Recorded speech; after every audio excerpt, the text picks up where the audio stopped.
ستارے میں سے ایک ستارہ انشاءاللہ تعالی ہے. تو سندھ گورنمنٹ کا جہاں تک رہا مسئلہ لوکل گورنمنٹ کا، اس میں ہمارا موقف یہ ہے کہ یہ ایکٹ جو پاس کیا گیا ہے، جس کو گورنر سندھ نے مسترد کر دیا ہے، میرے خیال سے وہ جو الیکشن کمیشن کی ایک شک تھی یا ایک وہ ٹارگیٹ تھا جس کی وجہ سے یہ انہوں نے شاید یہ چیزوں کو موو کیا تاکہ پھر یہ ریٹرن ہو گیا. تو اب ان کو ایک ٹائم مل جائے گا تھوڑا سا الیکشن ملتوی کرنے کے لیے بھی، اور بہت ساری چیزیں ہیں اس میں، سارے گیم ہے، سیاست دان تو سیاست دان ہی ہوتا ہے.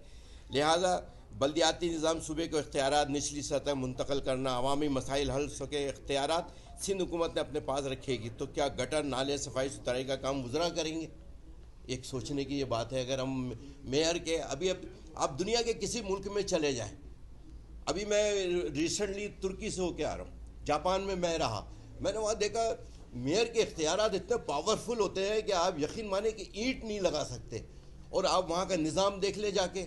کہ آدھے بارش ہو رہی ہے، آدھے گھنٹے بعد پانی نہیں تھا روڈ کے اوپر، اور ہر فیسلٹیز وہاں دہلیز کے اوپر موجود ہے. آپ کو کارڈ بنانا ہے، میرا 5 منٹ مجھے بیٹھایا انہوں نے، اسی طرح صوفے پہ میں بیٹھا، اس کے بعد انہوں نے میری پکچر لی اور اس کے بعد میرا آئی ڈی کارڈ بنا کے، ایک سوشل کارڈ بنا کے جاپان کے اندر ہاتھ میں میرے لا کے دے دیا. کوئی لائن میں نہیں لگا، کسی کے پاس نہیں گیا، کسی 17 گریڈ کی اس سے نکلا ہے.